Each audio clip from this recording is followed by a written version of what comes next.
Cumprimento a todos com a paz do Senhor. Meus amados, podem sentar por um momento. Muito obrigado.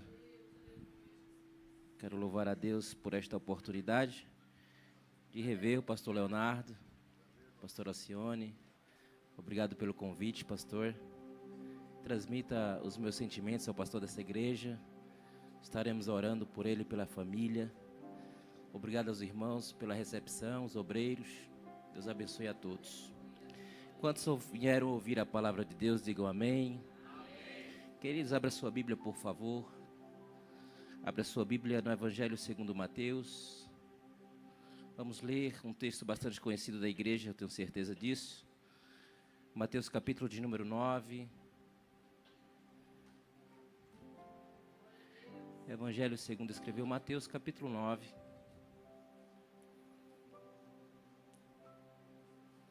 Vamos ler a partir do verso 9 também.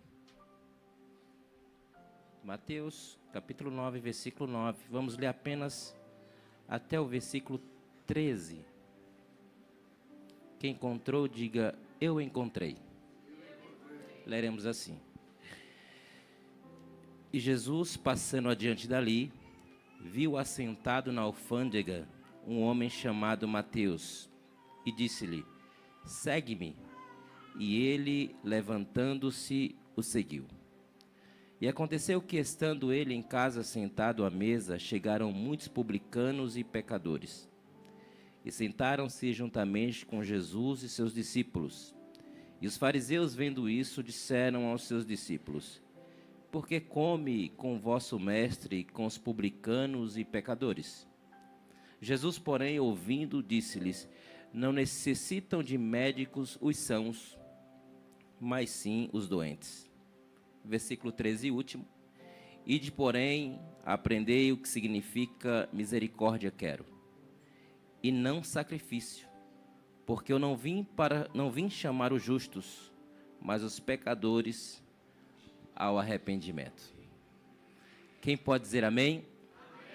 Amém. Amém. Amados, para interagir, vamos ler todos juntos, se você pode, somente o versículo 13. Podemos juntos? Bem bonito para Jesus. Vamos lá? No 3. 1, 2, 3. Ide.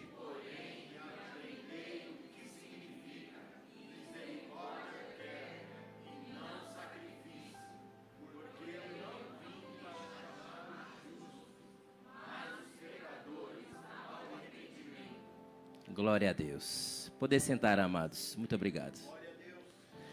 Através desse texto que nós lemos, todo esse texto, claro que existe um contexto maravilhoso, mas através desse texto percebemos que Jesus ele estava recrutando nesse momento. E quando eu falo recrutando, é interessante porque ele faz uma chamada individual aqui para uma pessoa. E aqui nesse texto falaremos em 3 pontos importantíssimos, desde o versículo 9 até o versículo 13. Aqui nós vamos falar primeiramente sobre a chamada que Jesus fez a um homem por nome Mateus.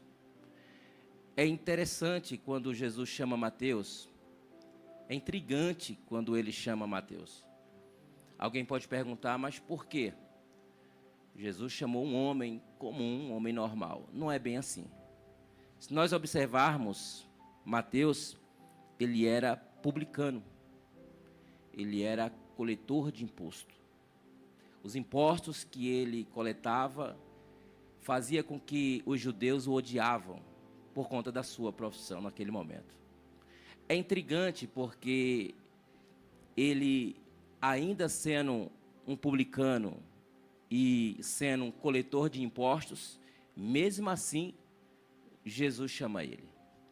Esses publicanos, quem não conhece, eles tinham uma fama de extorquir todo o povo.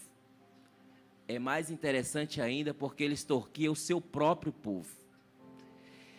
Esses publicanos eram extremamente odiados pelos judeus, porque eles eram como se fossem traidores da sua própria pátria. Homens judeus que estavam trabalhando agora para os romanos, para extorquir o seu próprio povo. Por isso, odiados. Homens avarentos, odiados pelos judeus, até a presença dos cobradores de impostos, até a presença dos publicanos, era inadmissível dentro das sinagogas. Esses homens não podiam ir para a igreja naquela época. Eles eram expulsos porque eram publicanos. É interessante porque até mesmo a sua própria profissão, ela era muitas das vezes colocada pelos rabinos da época como se fosse também uma prostituição, por conta do que eles faziam com o seu próprio povo. Então, ou seja, eles eram totalmente odiados. Mateus, como coletor de imposto, ele estava incumbido a tributar tanto os comerciantes como também os pescadores da época. E não tenha dúvida disso que ele assim o fez. Ele arrecadava impostos dos comerciantes, mas também ia atrás dos impostos dos pescadores. Homens simples, mas mesmo assim teriam que dar imposto ao Mateus. É mais interessante ainda porque sabemos que esse cobrador de impostos chamado Mateus, eu tenho certeza que ele cobrou imposto de Pedro, de Tiago, de João e também de André, antes deles serem discípulos de Jesus, porque eram pescadores. Quando somos chamados, irmãos, quando somos chamados por Deus, isso é algo que eu tenho certeza que cada um consegue entender o que eu vou falar. É maravilhoso. Quando ouvimos o Mestre nos chamar. Quando somos chamados por Deus, cada um aqui vai lembrar como foi a sua chamada individual. Seja na igreja, seja em casa, seja num tempo de aflição, na angústia, seja num tempo solitário, seja no trabalho, seja naquele momento que você está no quarto com um problema sem saber resolver, uma doença, uma enfermidade, não sei. Muitos de nós fomos chamados ainda quando pequenos. Não foi o meu caso. Mas muitos são chamados no momento que menos esperamos. No momento que pensamos que todos esqueceram a nós. E não foi diferente com Mateus. Quando nós somos chamados, muitas pessoas, isso eu lhe digo com propriedade, elas não entendem. Quando somos chamados por Deus, quando Ele fala conosco, muitas pessoas, elas não querem entender, outros não querem concordar e outros até se impõem. Mas nós somos chamados. E isso é importante você saber disso. É importante você saber que a chamada é individual. É importante você saber que existe uma chamada para todos nós, que é acerca da salvação da nossa alma. Mas existe uma salvação específica quando nós somos chamados para fazer algo específico para Deus. E muitas pessoas, elas não entendem quando somos chamados por Ele. Algumas pessoas, elas costumam olhar o nosso passado. Algumas pessoas costumam apontar o nosso passado. Algumas pessoas costumam até mesmo falar da nossa família concernente ao nosso passado. Ou seja, algumas pessoas não conseguem entender e não conseguem aceitar.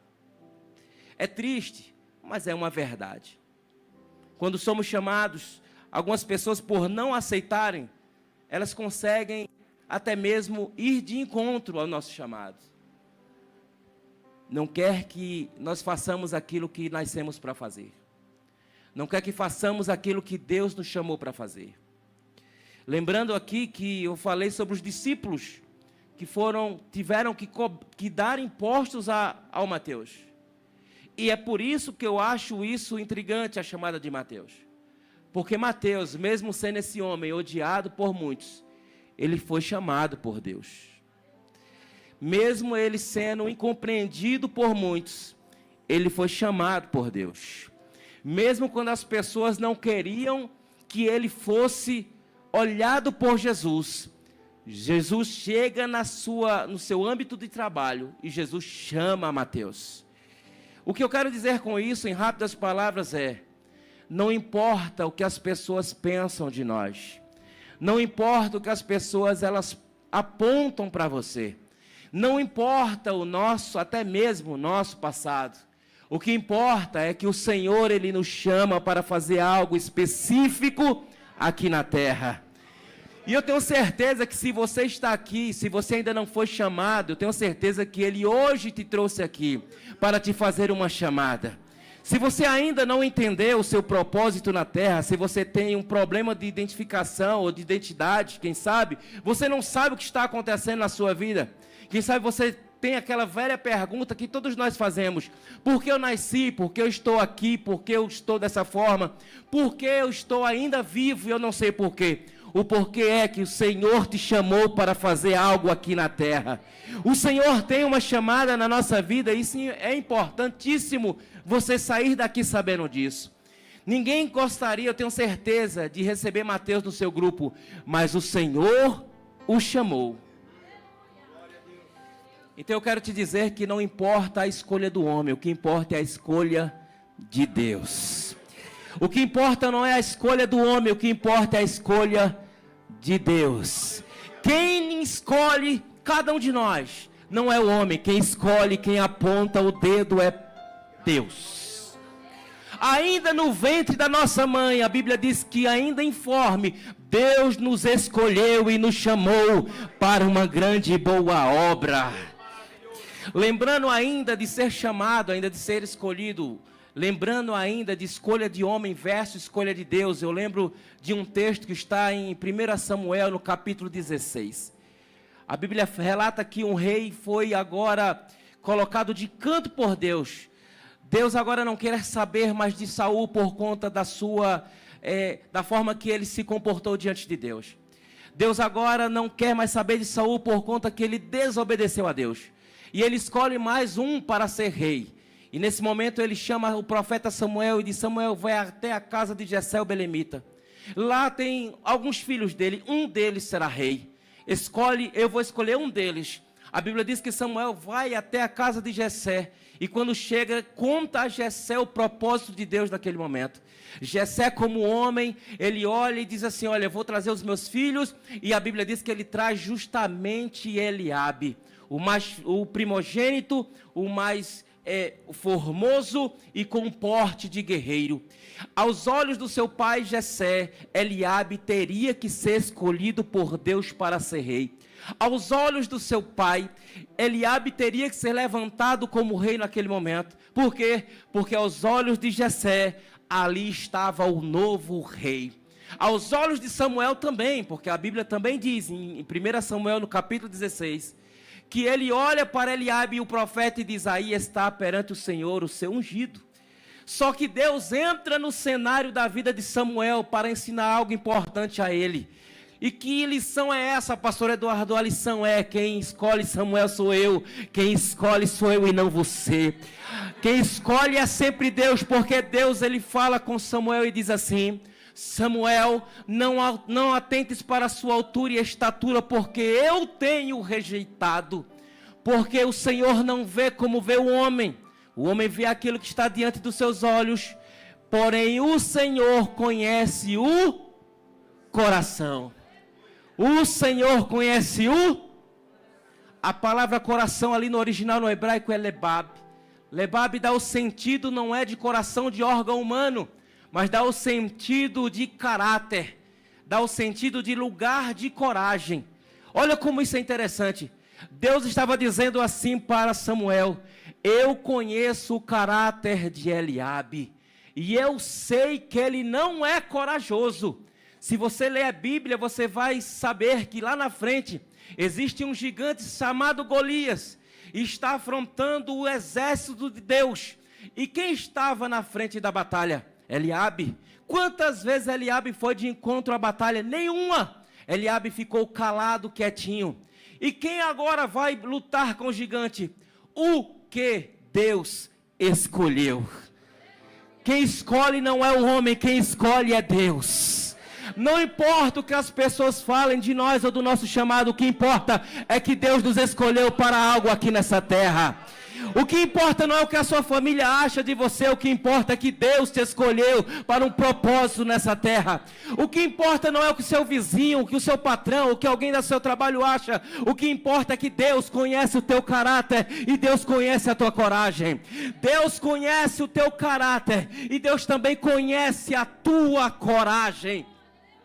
Não é emocionalismo, muito menos algum movimento, mas eu gostaria, e eu prometo não fazer isso muitas vezes. Fale para alguém que precisa ouvir isso nesta noite. Para 2 ou 3 pessoas. E diga: Deus conhece o seu caráter. E Deus conhece a sua coragem. Deus conhece o seu caráter. E Deus conhece a tua coragem. Deus conhece o teu caráter. E Deus conhece a tua coragem. Deus conhece o teu caráter. Aleluia! E Deus conhece a tua coragem. Isso é motivo de alegria, porque não importa o que as pessoas pensem ou falem, importa a chamada que Deus tem na tua vida. Chamar um pecador, Jesus chamou. Chamar uma pessoa que todos odiavam, Jesus chamou. Mateus. Se Jesus viesse hoje aqui, nesta noite, pastor, quem sabe Jesus marcasse com o Senhor e dissesse assim: olha, meu servo, estarei indo lá na igreja hoje, às 19 horas. Diga para o meu povo que eu vou escolher alguns para uma missão específica. Quem sabe os cônjuges aqui nesta noite diriam: olha, tenho certeza que Deus vai escolher o meu marido. Meu marido é gente boa. Meu marido é um homem exemplar. Ele vai escolher o meu marido. Eu não sei para que é, mas que eu tenho certeza que ele vai escolher o meu marido. Meu marido é um homem maravilhoso. Quem sabe o marido fala a mesma coisa da esposa e diz: tenho certeza que Jesus vai escolher minha esposa. Minha esposa é uma mulher de Deus. Minha esposa é maravilhosa. Eu não tenho palavras para poder falar e expressar quem é a minha esposa. Quem sabe os pais dirão também dessa forma: eu tenho certeza que Jesus vai escolher meus filhos. Ah, meus filhos? Tenho certeza disso. Meus filhos são maravilhosos. Jovens, criados na igreja, chegaram na congregação, ou só quer saber de Deus, só quer saber da igreja, maravilhosos. Os filhos poderão dizer: eu tenho certeza que vou escolher os meus pais. Jesus, ele vai ter olhos só para os meus pais. Por que eu estou dizendo isso? Porque o seu marido não conhece as suas fraquezas como Jesus. O seu esposo não conhece as suas falhas como Jesus. O seu esposo não conhece, muitas das vezes, o lugar onde você está, sombrio. Jesus conhece. O teu marido não sabe aquilo que procede no teu pensamento. Jesus, ele sabe. Seu marido não sabe o que procedeu no dia de hoje ou de ontem, as palavras chulas que saiu da sua boca. Mas Jesus, ele conhece. Da mesma forma, o marido, você olha um homem perfeito, mas Jesus sabe as falhas dele, os pensamentos, aquilo que procede da boca, aquilo que desce ao coração, que os olhos veem, que você não vê. Jesus conhece as falhas dos teus filhos. Filhos, Jesus conhece as falhas dos teus pais. Jesus conhece aquilo que nós pensamos e aquilo que desejamos. E quantas vezes, eu não sei você, mas eu sim, quantas vezes eu oro ao Senhor dizendo: Senhor, me perdoa. Senhor, não deveria ter pensado isso. Senhor, não deveria ter falado isso. Senhor, os meus olhos não poderiam contemplar isso. Quantas vezes nós não estamos de joelho pedindo perdão a Jesus, sem o cônjuge saber, sem os filhos saber. E aí se cumpre o que Jesus disse: olha, vai até o teu quarto, fecha a porta e vai ao Senhor em secreto. E ali nós estamos ali naquele momento, ninguém sabe, mas o Senhor conhece aquilo que procede do nosso coração, aquilo de ruim que está na nossa mente. E você pode dizer: e aí, o que acontece? Mesmo assim, Ele te escolheu. mesmo com suas falhas, mesmo com aquilo que não conhece, que você não conhece, e que você quer almejar nas suas mãos e tocar, mesmo você sabendo que não, mesmo assim Ele te chama, mesmo assim Ele te escolheu, mesmo com as nossas mazelas, mesmo com o nosso egocentrismo, mesmo com as nossas falhas, Ele nos escolheu, mesmo quando somos falhos, mesmo quando procede algo da nossa boca que Ele se entristece, mesmo assim Ele te escolheu. Quando nos arrependemos, Ele está ali. Quando falhamos, Ele está ali. Quando caímos, Ele está ali. E por isso Ele nos levanta, porque Ele nos escolheu. Oh, aleluia. Quantas falhas nós temos. E o texto é bem enfático em nos mostrar que Ele chamou a cada um de nós. Mas Ele não chamou os sãos, né, pastor? Ele chamou os doentes. E por isso eu me alegro. Ele chamou os fracos. E por isso eu me alegro. Ele chamou os pequenos. E por isso eu me alegro. Ele chamou os que não são. É por isso que eu me alegro. Ele chamou os leigos. E é por isso que eu me alegro. Ele chamou aqueles que não sabem nem ler direito. É por isso que eu me alegro. Ele chamou aqueles que não conhecem a Bíblia direito como eu. É por isso que eu me alegro. Oh, louvado seja Deus, porque Ele veio para nós, irmãos, para os pequenos, para os que não são, para o que aquelas pessoas muitas das vezes desprezam. Ele veio para nós, para os que não são simplesmente sãos, são para aqueles que precisam dEle. Existe, naquela época, eu acredito que até hoje, existem 3 grupos que seguem a Jesus. Quantos grupos? 3 grupos. O primeiro grupo é aquele que sempre ia atrás de Jesus por conta do pão e do peixe multiplicado. Quando dizia Jesus está ali pregando para a multidão, alguém dizia Ele vai multiplicar pão, Ele vai multiplicar peixe. Opa, estou ali. Vou levar uma tapaué junto, mas eu estou lá. O outro grupo era aqueles que diziam, estou com uma dor de cabeça, estou com a coluna travada. Jesus está ali no sermão. Jesus vai curar. Estou lá também. E o terceiro grupo é aqueles que são necessitados. Aqui está um que é totalmente necessitado. Cadê você que está necessitado por Ele? Se não for Jesus, eu não sei o que seria da minha vida. Se não fosse Jesus, eu não sei o que seria da minha família. Se não fosse Jesus, eu não sei o que seria dos meus filhos. O que, se não fosse Jesus, eu não sei aonde eu estaria nesse momento, a essa hora. Se não fosse Jesus, eu não sei o que seria da minha casa, da minha família, das minhas pessoas que eu amo, eu não sei o que seria. Se não fosse Jesus, eu não teria o casamento maravilhoso que eu tenho. Se não fosse Jesus, eu não teria os filhos maravilhosos que eu tenho. Se não fosse Jesus, eu não teria o ministério lindo que eu tenho. Se não fosse Jesus, eu não estaria aqui de pé nesse momento com o microfone na mão, falando do seu amor. Se não fosse Jesus, eu não estaria nessa igreja linda com vocês, pregando a palavra e falando que Jesus salva, liberta e transforma a vida do ser humano. Se não fosse Jesus, eu não teria esse terno. Se não fosse Jesus, não teria, quem sabe, esse paletó para vestir.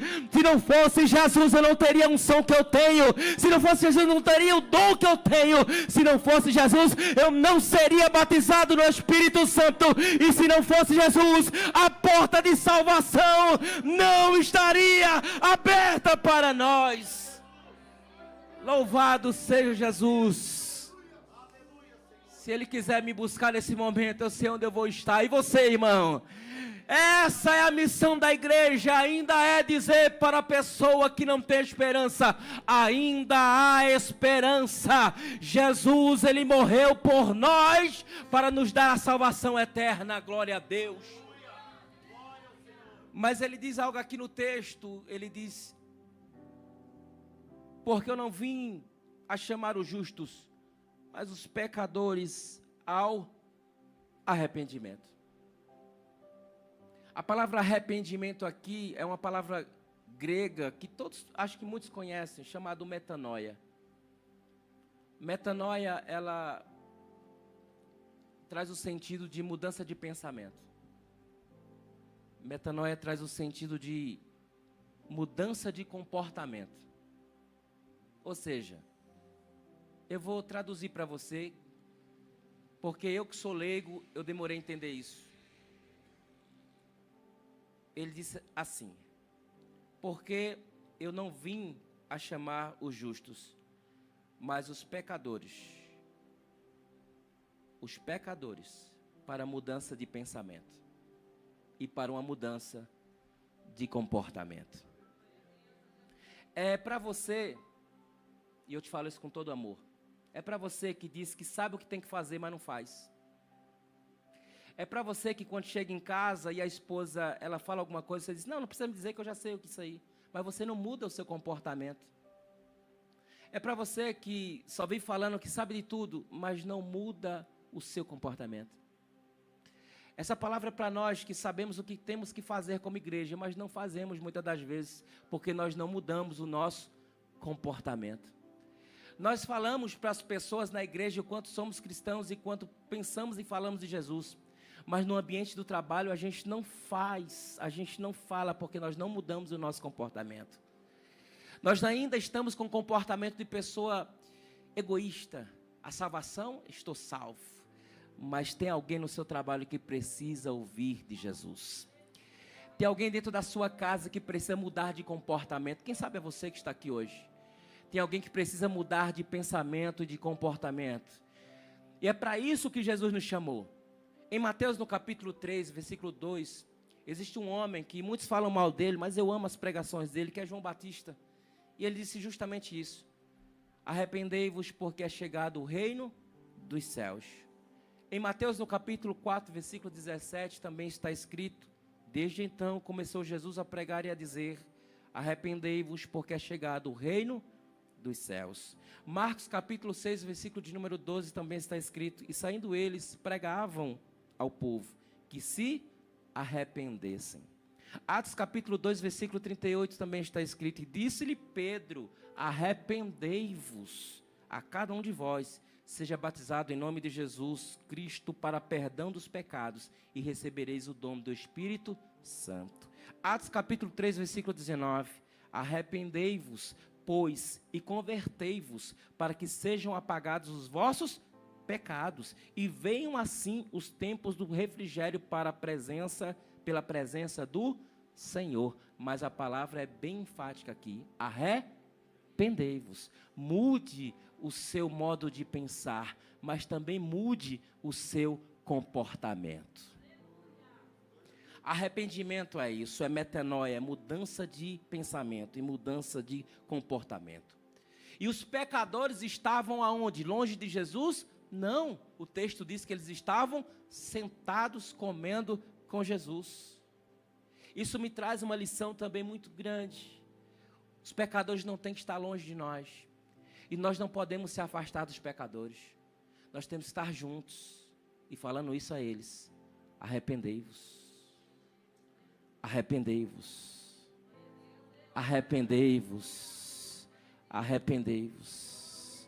É nunca parar: arrependei-vos. É sempre falar: arrependei-vos, mas não estar longe, é sempre estar perto. Meu amigo, eu te amo, mas se arrependa dos seus pecados.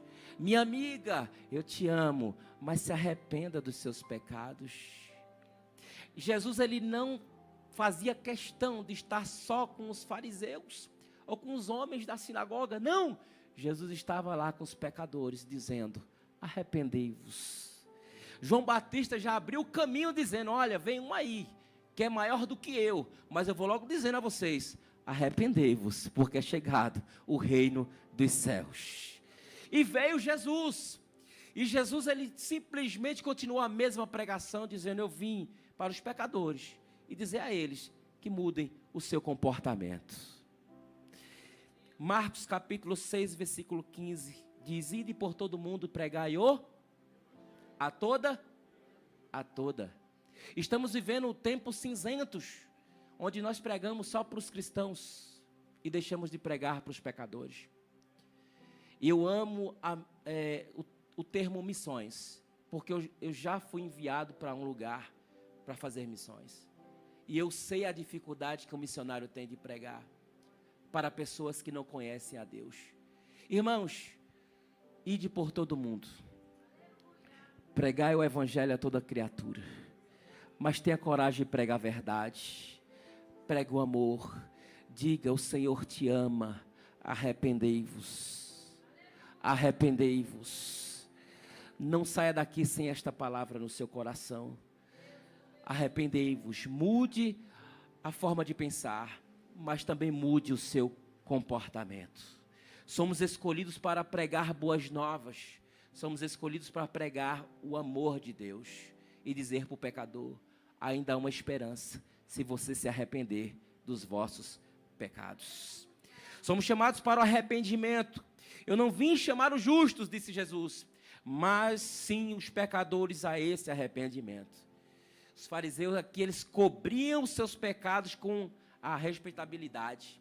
Eram homens respeitosos e eles aproveitavam isso para fazer aquilo que não deveriam fazer.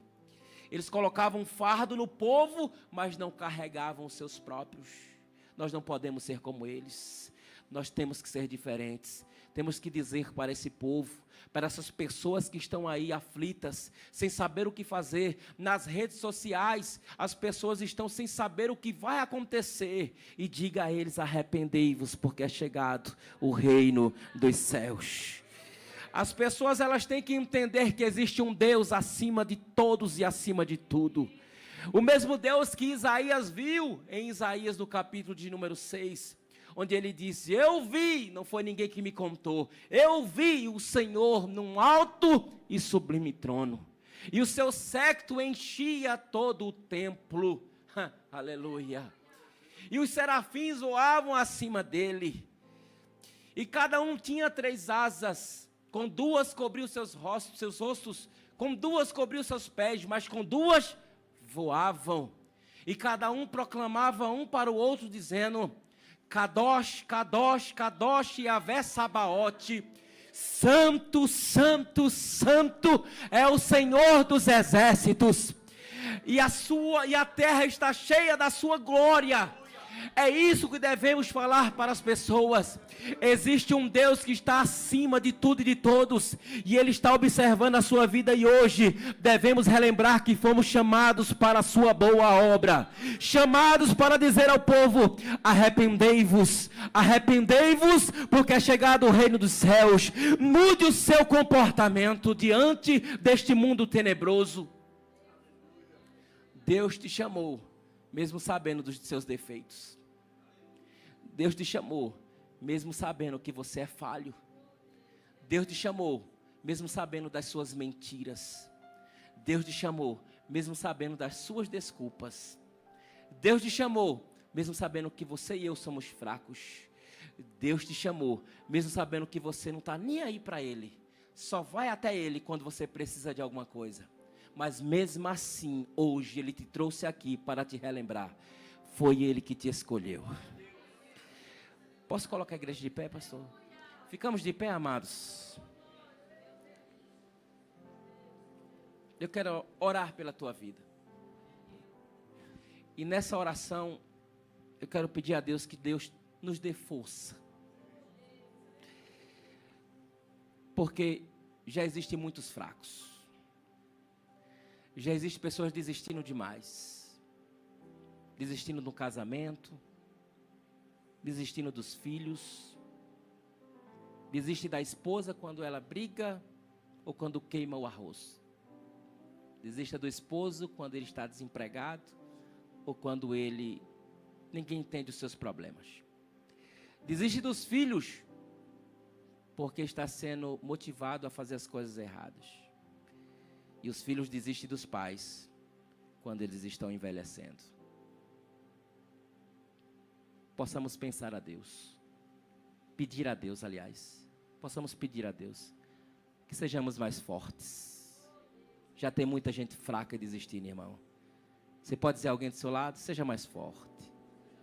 Seja mais forte. Irmão, eu sou nordestino, às vezes o negócio não sai como paulista, não. Seja mais forte. Seja mais forte. Eu vou orar por você. Senhor nosso Deus, Pai que estás nos céus, aqui está a tua igreja reunida nesse momento, nesse espaço físico, e eu quero te pedir, Senhor, como teu filho, como teu servo. Ajuda-nos a sermos mais fortes, ó Senhor. Ajuda-nos a andarmos mais uma légua. Ajuda, Senhor, a sermos mais firmes. Ajuda-nos a sermos mais fortes no nosso casamento, com os nossos filhos.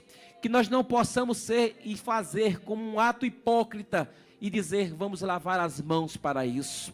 Que nós possamos lutar pelo casamento, lutar pela igreja, lutar, ó Deus, pelo nosso chamado, lutar pelo nosso ministério, lutar, Senhor Deus, pela igreja que tanto clama para o Senhor voltar e buscar a ela, Senhor. Que nós possamos lutar, ó Senhor, neste mundo tão tenebroso. Que nós possamos lutar, Senhor, e não desistir da chamada. Que nós possamos proclamar quanto o Senhor é Deus e que o Senhor é grande, que o Senhor é maravilhoso. Que nós possamos ser mais fortes, corajosos e dizer, só existe um Deus e somente a Ele possamos nos curvar. Que nós possamos ser firmes e corajosos, ó Senhor, e dizer para esse mundo tenebroso que a resposta é, e que tudo que tem que ter esperança no mundo não está aqui nesta terra, mas está nos céus, no alto e sublime trono, sentado e olhando para nós. A solução dos nossos problemas, a solução das nossas agonias, a solução da depressão, a solução de toda enfermidade ainda e sempre será Jesus Cristo de Nazaré. A Ele toda honra, a Ele toda glória, a Ele todo louvor. Senhor, seja tributado a Ti todo louvor deste lugar, dos nossos lábios, do nosso coração. Ó Senhor, recebe essa oração e cuida do Teu povo em nome de Jesus.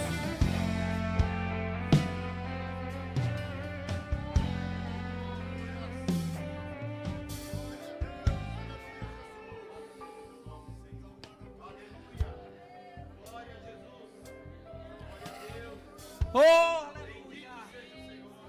Aleluia. Glória a Deus. Estou sentindo a presença dele aqui nessa noite, por mais uma vez. Eu não posso pedir para você sentar sem eu te fazer um convite. Quando a gente fala convite, ou quando a gente fala apelo, eu não sei você, mas a gente que está aqui do púlpito, a gente observa os rostos das pessoas. E é interessante como a afeição é sempre a mesma, pastor. Eu tenho pouco tempo de evangelho, eu tenho 19 anos apenas que sou cristão. Mas comecei a pregar com 6 meses de crente. E todas as vezes que eu fazia o apelo, que eu faço o convite, as expressões são as mesmas. Alguns que já sabem o que tem que fazer, mas não mudam o comportamento. Eles fazem assim. É tipo, ainda não é minha vez. Outros começam a olhar para o lado. Outros pegam o celular. Outros que estão com o cônjuge ou que estão com alguém da família já dizem, olha aí. E aí fala, fica quieto. Mas são as mesmas expressões. Mas eu não posso deixar de te convidar. Existe alguém aqui que está entre nós, que ainda não é evangélico, que está afastado, e eu sei que está. Deus não me daria essa palavra se não estivesse. Tem alguém que está afastado aqui. Deus está te chamando para te relembrar que Ele te escolheu. Eu quero te convidar a vir aqui à frente, para me poder orar por você. Prometo não insistir. Jesus não é mercadoria barata. Existe alguém que quer aceitar a Jesus nessa noite, mudar o pensamento, mudar o comportamento. Eu quero orar por você. Não tem ninguém nesta noite? Que Deus te dê outra oportunidade, mas que você mude o seu comportamento diante de Jesus. As palmas engrandecem a Deus. E eu entrego o microfone a quem de direito.